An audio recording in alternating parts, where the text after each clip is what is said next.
Brasil bate recorde em campanha de vacinação anti-Covid em um único dia e supera a marca de 85 milhões de doses aplicadas até agora.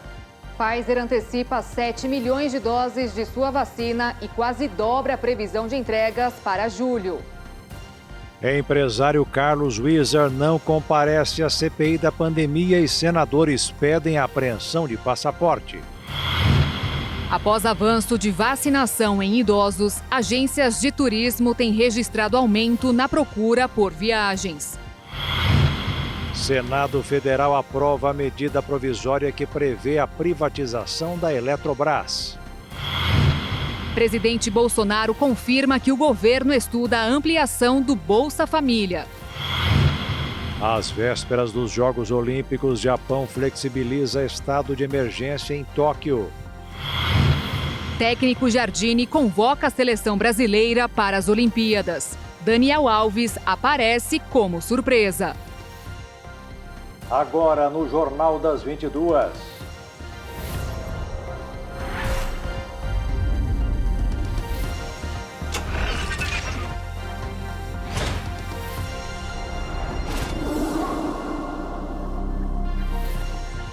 Olá, boa noite. Boa noite. O plenário do Senado aprovou hoje a medida provisória que permite a desestatização da Eletrobras. Foram 42 votos favoráveis, um a mais do que o mínimo necessário para aprovação e 37 contrários. O texto foi modificado pelos senadores e, por isso, voltará para nova análise da Câmara dos Deputados. A MP precisa da aprovação final do Congresso até o dia 22, quando perde a validade. O Senado adiou a reunião da CPI da pandemia para votar a MP que autoriza a privatização da Eletrobras. A empresa maior responsável pela geração, transmissão e distribuição de energia no país é controlada pela União, que tem cerca de 60% de participação na estatal. O texto prevê que a União reduzirá a participação sobre a Eletrobras, mas garante poder de veto na Assembleia de Acionistas. Novos ativos serão colocados à venda na Bolsa de Valores para capitalizar a empresa. O texto aprovado no Senado nesta quinta-feira sofreu alterações. Por isso, voltará à Câmara dos Deputados. A medida deve trazer impactos na conta de energia, mas há divergência se esse impacto é negativo ou positivo. Independentemente de ser esquerda, direita, se ser bolsonarista ou ser lulista, o que nós queremos é uma energia mais barata. O que nós queremos é voltar a ter investimento no setor elétrico. O que nós queremos é voltar a gerar emprego e renda no Brasil. Eu pergunto, esses anos todos, a Eletrobras é estatal. A nossa energia é barata no Brasil? Não, não é. É uma das mais caras. Culpa de quem? Do setor privado, que não é dono da Eletrobras? Não. Falta de investimento.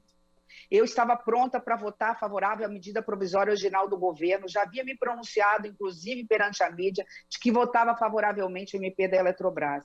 Ela visava capitalizar a Eletrobras, modernizar o setor energético, baratear o custo de produção, diminuir o preço da energia, como disse ontem, e reverter essa tendência de alta, porque o povo brasileiro não está conseguindo pagar a sua conta de luz.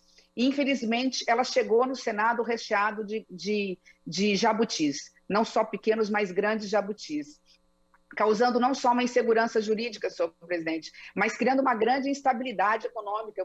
Essa medida provisória não atende ao interesse nacional, não alcança a expectativa de nação. Ela compromete o meio ambiente na medida em que valoriza a energia antiga e suja em detrimento da moderna e limpa energia, como a eólica e a solar, como exemplo.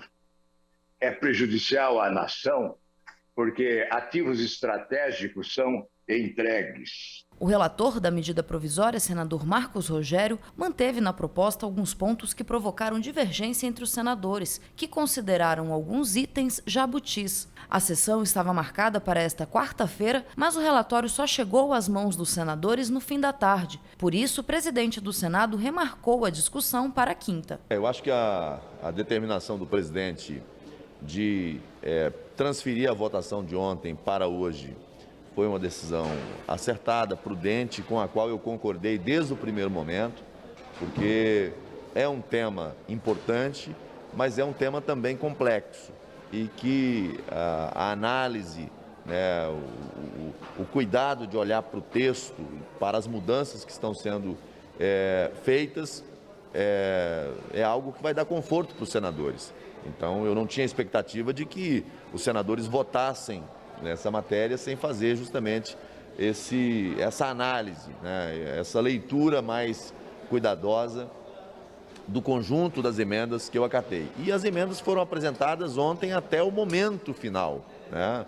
O prazo final vencia às 14 horas e até às 14 horas tinha emenda chegando. Eu apresentei agora há pouco um novo texto. Não são mudanças profundas, mas são mudanças pontuais, né, que o governo apontou algumas preocupações em determinados pontos. Eu acolhi senadores que observaram pontos que precisavam de ser ajustados e eu também acolhi. Nesta quarta-feira, o presidente Jair Bolsonaro foi questionado por um apoiador sobre a privatização da Eletrobras e defendeu a aprovação da medida. Presidente, sobre a privatização da Eletrobras... Não vou discutir não. Vou tirar uma foto, senhor Bolsonaro. Tá no Senado. É tudo que é público, quase tudo que é público. Mas você não vai deixar aprovar não, né? Não vou discutir contigo. Uma foto, Bolsonaro. Não vim aqui discutir para dizer com ninguém aqui. Agora, quase tudo que é público é levado para a corrupção. Olha como é que eram estatais no passado. Sim. Como é que eram estatais? Quase todas. A Caixa Econômica. Nós, em 2 anos, é mais lucro que 10 dos anos anteriores. Olha como é que era a CEAGESP, a Itaipu Binacional. Está aí para todo mundo ver. A própria Caixa Econômica Federal e Banco do Brasil, cada diretoria era um partido que mandava. Agora, o pessoal que é contra a privatização, está de brincadeira. O presidente Bolsonaro confirmou hoje que o governo estuda a ampliação do Bolsa Família. A declaração foi dada a apoiadores em frente ao Palácio da Alvorada. O presidente também ressaltou a importância do agronegócio para o país.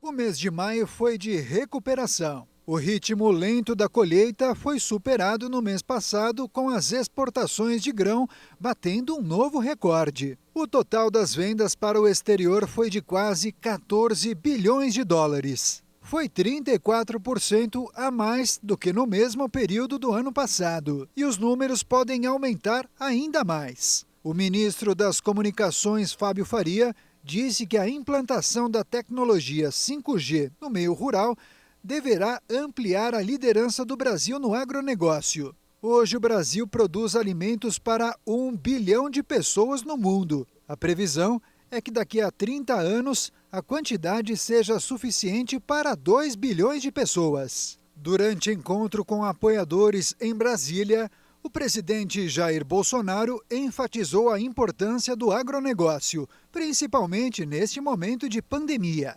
E como o assunto foi alimento, ele confirmou os estudos para o aumento do Bolsa Família.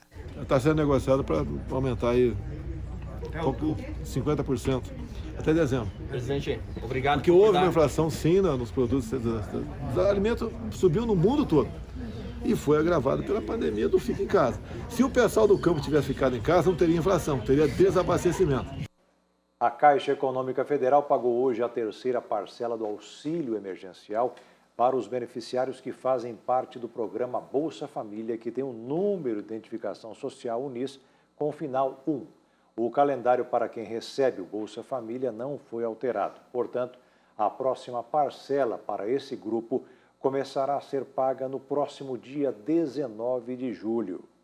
Pelo menos 70% das indústrias do estado de Mato Grosso do Sul estão sofrendo com a falta de matéria-prima. Um exemplo são as empresas que dependem de produtos recicláveis que sumiram do mercado, mas subiram muito de preço. A fábrica de produtos plásticos que nasceu no estado tem 15 anos. Para a construção civil, produz mangueiras de polietileno e eletrodutos, além de embalagens como sacolas, sacos para lixo. Mas desde junho do ano passado, a indústria sofre com a falta de matéria-prima. Nesses últimos meses a gente está tendo bastante dificuldade pela falta de matéria-prima que a gente precisa utilizar aqui na nossa produção. Então é uma coisa que vem acontecendo. 50 funcionários são divididos em 3 turnos. As máquinas trabalham 24 horas para atender a demanda, que aumentou cerca de 30%. Desde o ano passado, 70% das indústrias sofrem com a falta de matéria-prima. A alternativa é buscar fora do estado. Consequentemente, o preço aumenta. Nesses últimos 12 meses, teve a questão de dólar que subiu, que influencia, e vai gerando toda uma cadeia de aumento de preços, levando ao aumento do que era anteriormente. 95% da matéria-prima utilizada na indústria que nós acabamos de ver vem daqui, da indústria de recicláveis. Alguns produtos aumentaram a produção, mas outros diminuíram. Fabrício explica que com a paralisação das cooperativas, reduziu a produção de recicláveis. Com esses lockdown que teve nas cidades, grande parte dos catadores que trabalhavam não puderam trabalhar ou deixaram de trabalhar nesse período e esse material parou de vir para a nossa empresa para ser reciclado. Com isso, muitos produtos que poderiam estar na indústria foram direto para o aterro sanitário. Esse material ele não é coletado, ele vai ser enterrado, ele vai para o aterro, sendo que ele podia estar vindo para as indústrias como uma fonte de matéria-prima novamente. No mercado financeiro, o dólar fechou em queda nesta quinta-feira, após o Comitê de Política Monetária do Banco Central elevar a taxa de juros do Brasil para 4,25% ao ano. É o menor patamar de encerramento desde 10 de junho de 2020.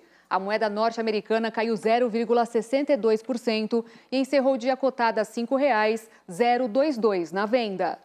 E veja a seguir, empresário Carlos Wieser não comparece à CPI da pandemia e se justifica para o Supremo. E ainda, Pfizer antecipa 7 milhões de doses da sua vacina e quase dobra a previsão de entregas para julho.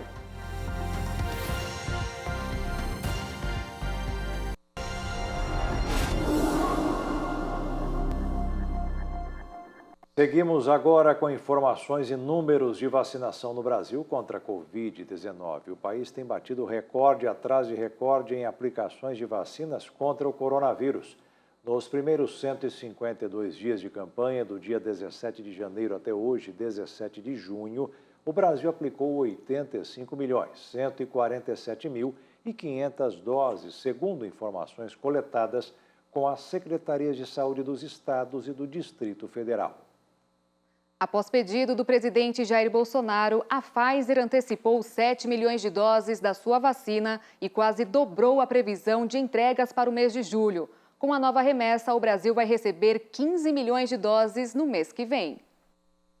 O Ministério da Saúde anunciou que a farmacêutica Pfizer, parceira do laboratório alemão BioNTech, vai antecipar para o mês que vem a entrega de 7 milhões de doses da vacina contra a Covid-19. Pela previsão inicial da pasta, 8 milhões de doses chegariam ao Brasil em julho. Agora, com a nova remessa, o montante deve ser de 15 milhões de doses. Neste mês de junho, a previsão é de chegar ao país mais 12 milhões de doses. A partir dos 2 últimos trimestres de 2021, o Brasil deve receber a maior parte do total de 200 milhões de doses contratadas. Enquanto isso, o governo também tenta antecipar as entregas marcadas para o fim do ano da Janssen e da Moderna, como já anunciou o ministro da Saúde, Marcelo Queiroga. Depois de julho, o cronograma da pasta da saúde prevê quase 76 milhões e meio de doses entre agosto e setembro, somadas a outras 100 milhões que ainda não têm previsão de chegada.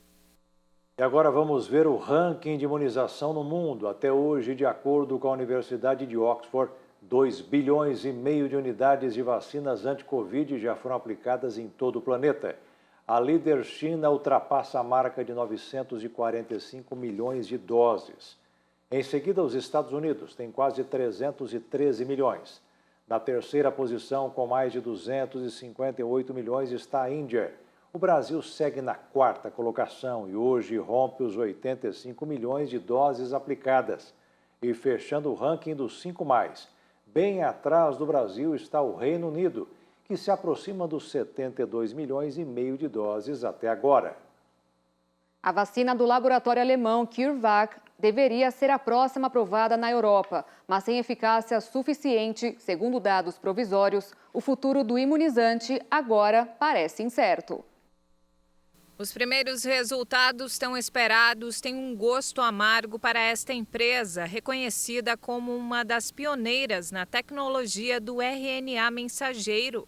A CureVac anunciou que sua principal vacina candidata contra a Covid-19 mostrou uma eficácia de apenas 47%, de acordo com a análise provisória de um ensaio clínico em grande escala. O imunizante não atende aos critérios de desempenho exigidos nesta fase.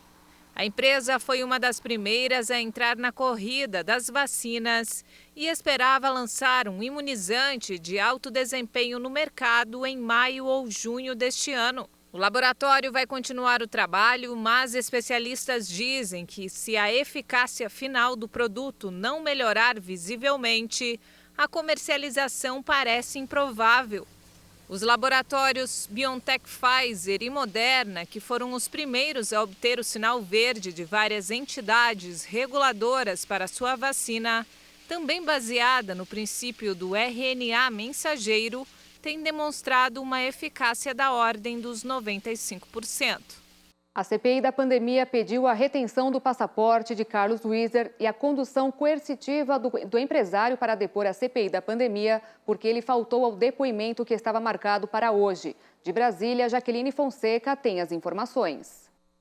O empresário Carlos Wizard faltou ao depoimento que estava marcado para esta quinta-feira na CPI da pandemia.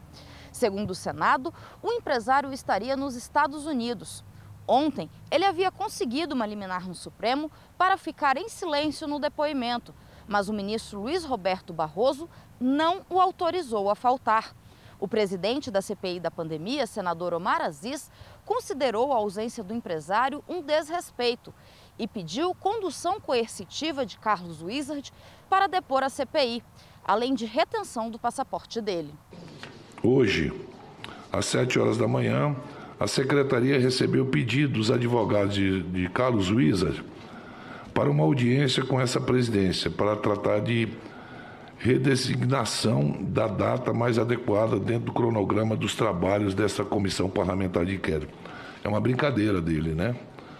Uma data que combinada para ele vir, é uma autoridade.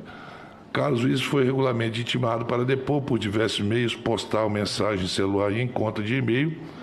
Conforme anunciado na reunião da terça-feira, esta comissão adotará em relação ao depoente Carlos Wizard, assim como em relação a qualquer outro depoente que se recusar a comparecer, o procedimento descrito no artigo 3º, parágrafo 1º da Lei 1579 de 1952.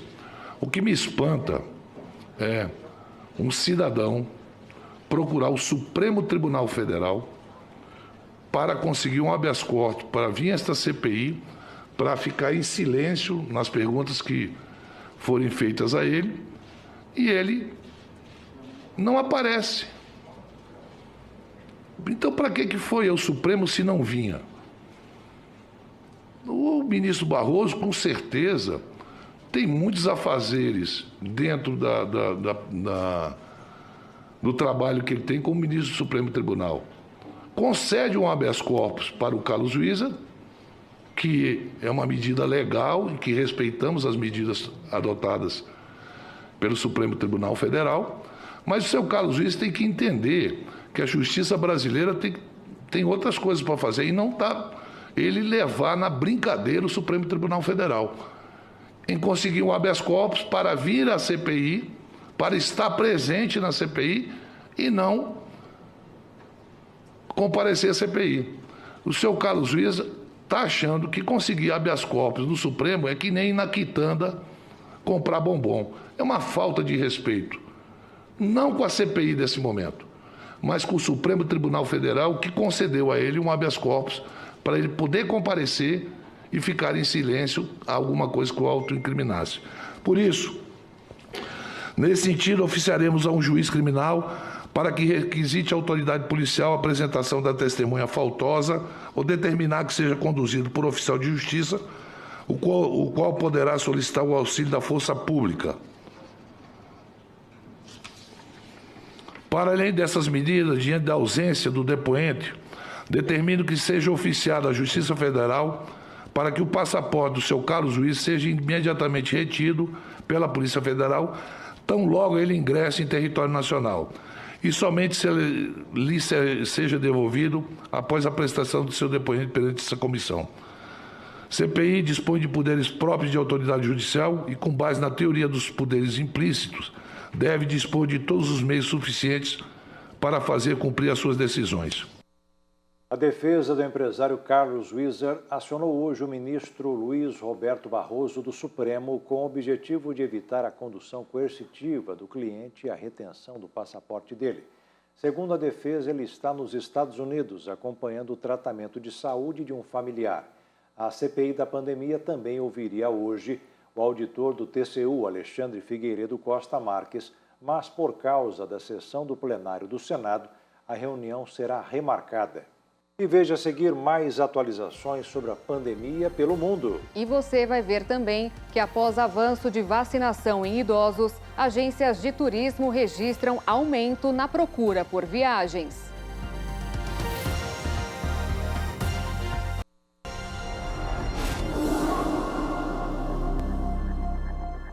Mais 2.311 mortes por Covid-19 foram registradas no Brasil em 24 horas e pouco mais de 74 mil novos casos no mesmo período, de acordo com o Ministério da Saúde.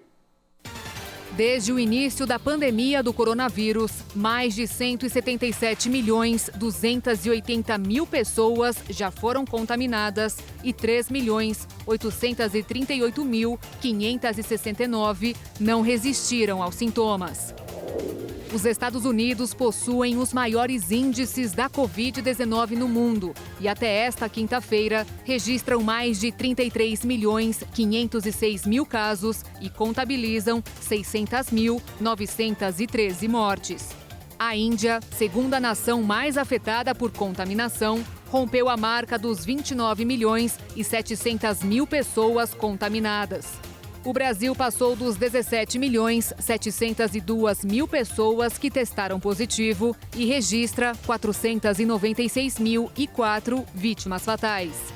A França tem mais de 5.811.000 casos registrados da doença. E até o momento, a Turquia contabiliza pouco mais de 5.354.000 diagnósticos. O Paraguai vive o pior momento da pandemia. Com uma população de 7.300.000 pessoas, o país já teve 11.000 mortes e cerca de 400.000 casos. Nas últimas semanas, o Paraguai tem sido o país com a maior mortalidade do mundo, com uma taxa de 24,79 óbitos a cada 100.000 habitantes. Marta conseguiu internar a mãe, mas antes passou pelo sofrimento de vê-la 2 dias sem oxigênio.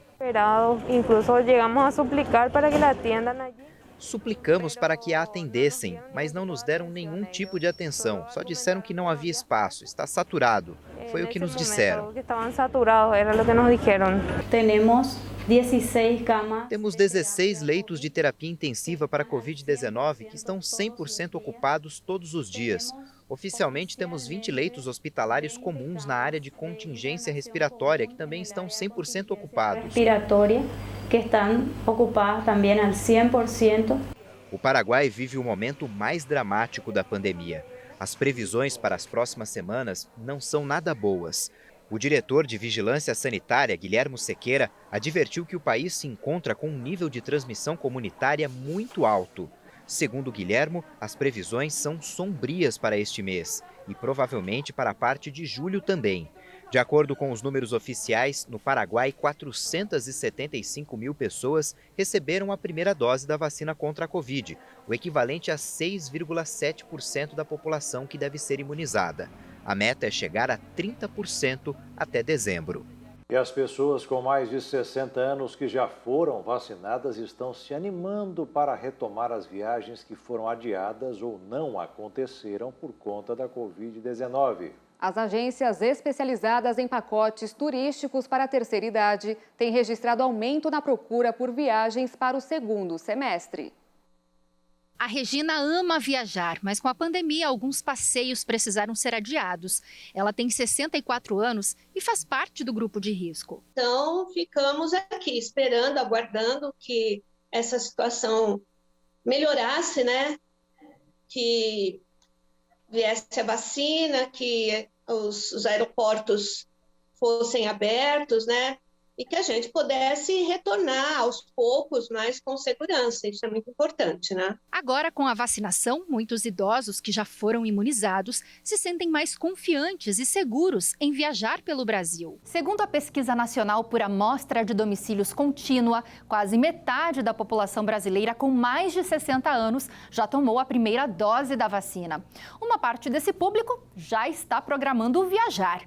E isso traz um certo ânimo para o setor de turismo, que foi um dos mais afetados pela pandemia. A Cíntia, que é dona de uma agência de viagem, conta que com a campanha de vacinação, a procura por viagens para o segundo semestre começou a crescer.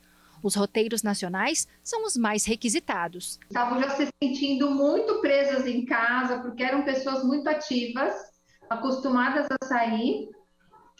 E sempre a gente ligava, conversava com elas. E elas, quando que vai ser essa vacina? Agora a maioria, a grande maioria já está vacinada, estão todas felizes. Só algumas assim que ainda tem medo, mas a maioria já está querendo viajar, querendo sair um pouquinho de casa. Tá aumentando a procura, sim. Tenho até uma estimativa que eu fiz aqui, que já tem até mais ou menos umas 200 pessoas que fecharam pacotes agora para o segundo semestre. Que são várias viagens, né? Maceió, Curitiba, tem aqui para perto, Águas de Lindóia, em São Paulo. Então, são locais tudo aqui no Brasil que a gente está conhecendo agora mais, né, o Brasil. Apesar de muitos já estarem imunizados com as 2 doses, a Cíntia reforça que os cuidados sanitários continuam sendo tomados. Ainda a gente está com todos os cuidados, né? Claro, que eu acho que vai mais um tempinho, mas com a vacina elas estão bem mais animada. E a Regina só está esperando tomar a segunda dose da vacina, porque os próximos destinos já estão definidos. Eu já tenho garantido Maceió em outubro. Antes eu vou para Santarém, Alter do Chão, no final de setembro também. Essa já está certa, já está garantida, já está paga. E agora eu estou vendo o roteiro para o Sul, em dezembro. Pelo tanto de tempo que eu fiquei sem viajar, já deu para fazer uma certa reserva para poder estar viajando agora para esse segundo semestre. A missão chinesa Shenzhou 12, com 3 astronautas a bordo, acoplou com êxito a Estação Espacial Chinesa. A primeira etapa do voo espacial foi concluída hoje, 7 horas após o lançamento.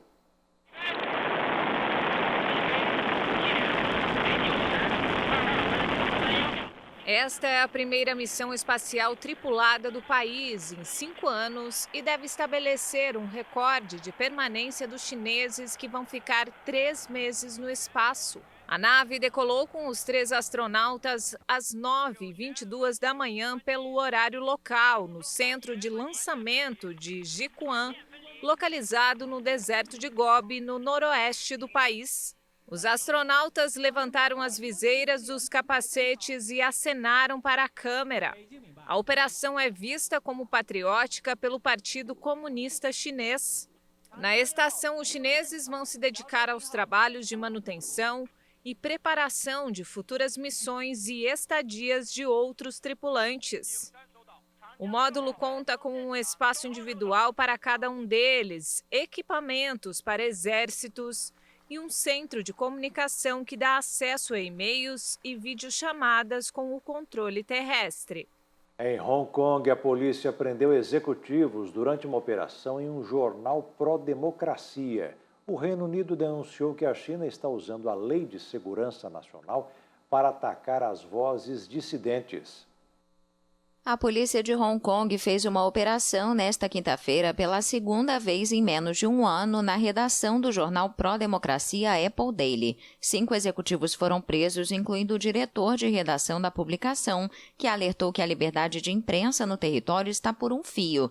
Baseadas em uma drástica lei de segurança nacional, as detenções representam o último revés para o popular tabloide e seu proprietário, o bilionário Jimmy Lai, que já estava preso. Mais de 500 policiais participaram da operação, relacionada a artigos publicados pelo Apple Daily, que pediam sanções contra Hong Kong e as autoridades chinesas, segundo a Força de Segurança. Esta é a primeira vez que o conteúdo de um artigo motiva detenções com base na Lei de Segurança Nacional, imposta no ano passado por Pequim.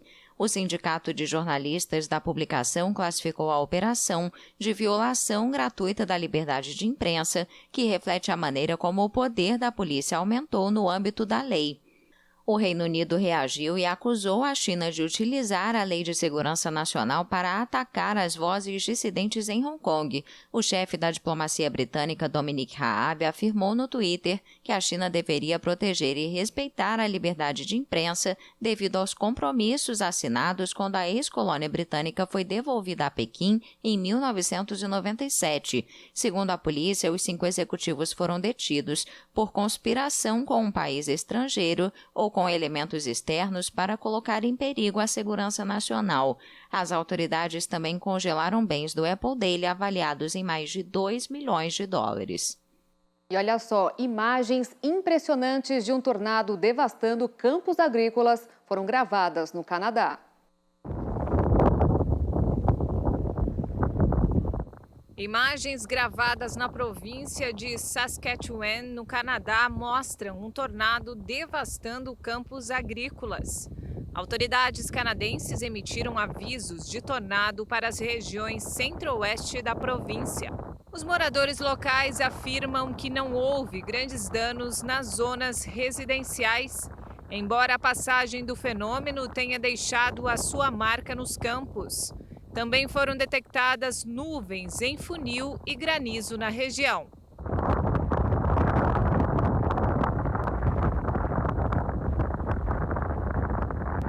E veja a seguir: às vésperas dos Jogos Olímpicos, Japão flexibiliza estado de emergência. E ainda, técnico Jardine convoca a seleção brasileira para as Olimpíadas.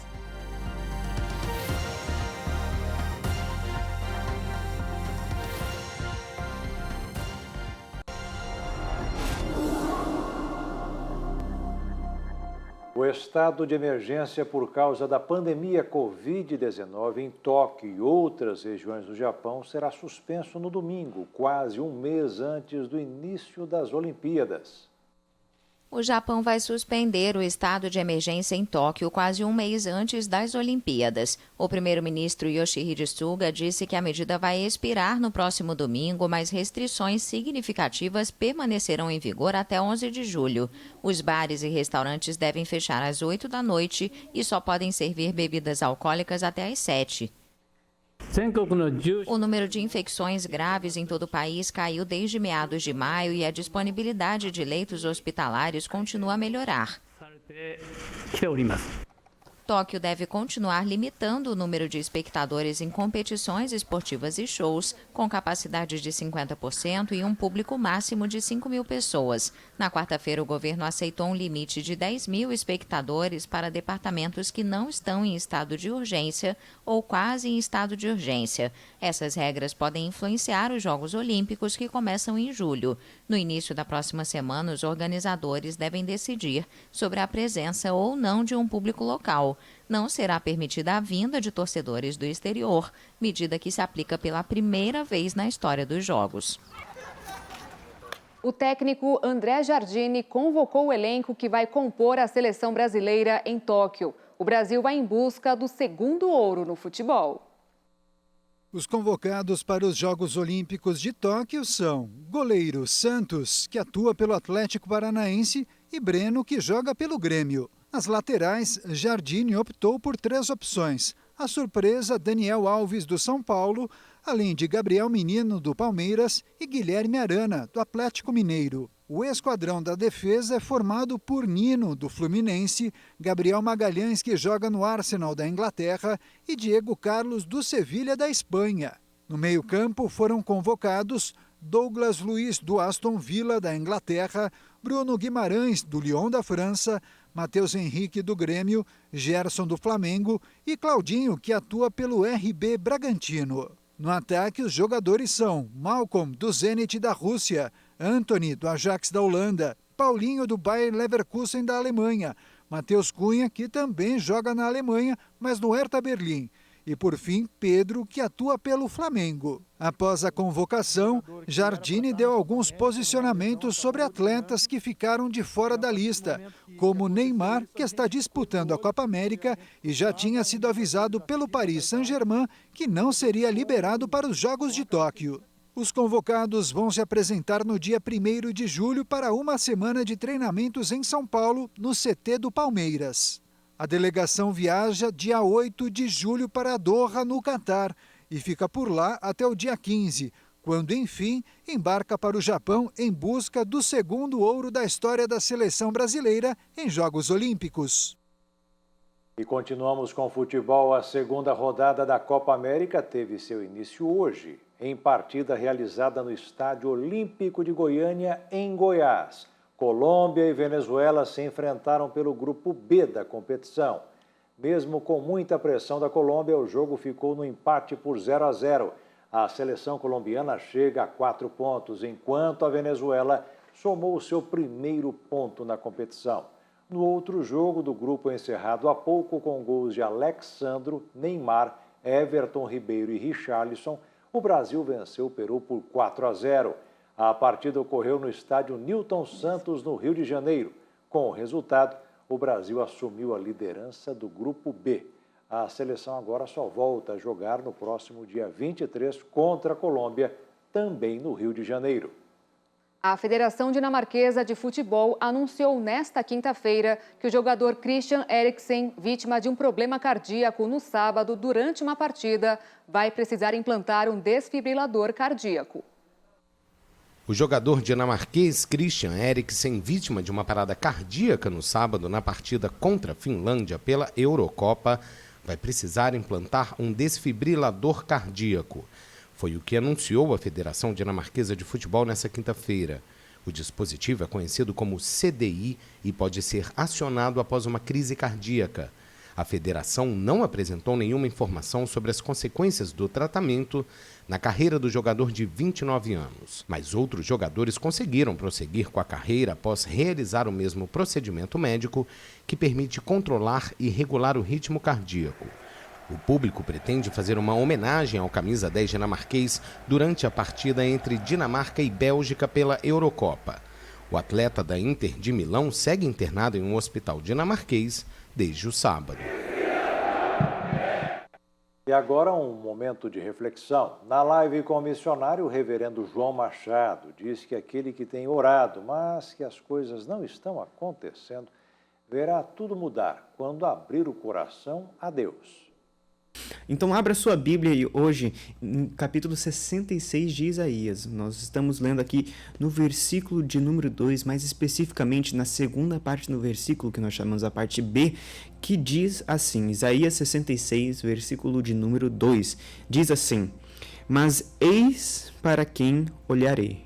Aqui Deus está falando, olha a pessoa em quem eu vou prestar atenção, em quem eu vou olhar para ela. Mas eis para quem olharei, para o pobre e abatido de espírito, e que treme diante da minha palavra. Meu amado e minha amada, você tem tentado chamar a atenção de Deus? Você tem orado? Você tem buscado? Mas por alguma razão as coisas não têm acontecido?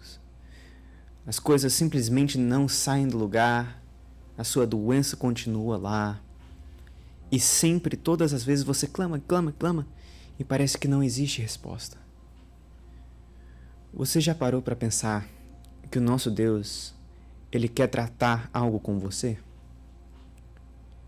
Eu sei que existem pessoas que estão me assistindo que estão nessa situação, e que estão enfrentando problemas e parece que a solução não vai chegar. Mas por que a solução não chega?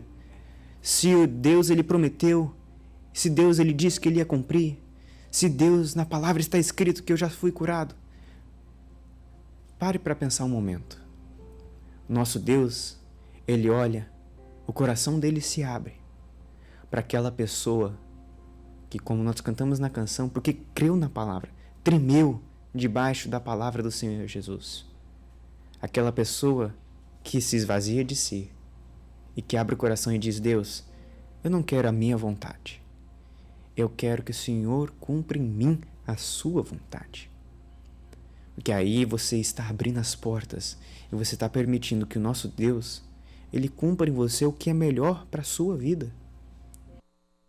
E o Jornal das 22 termina aqui. Obrigada pela sua companhia, um ótimo fim de noite para você e até amanhã. Uma boa noite, fique na paz. Tchau.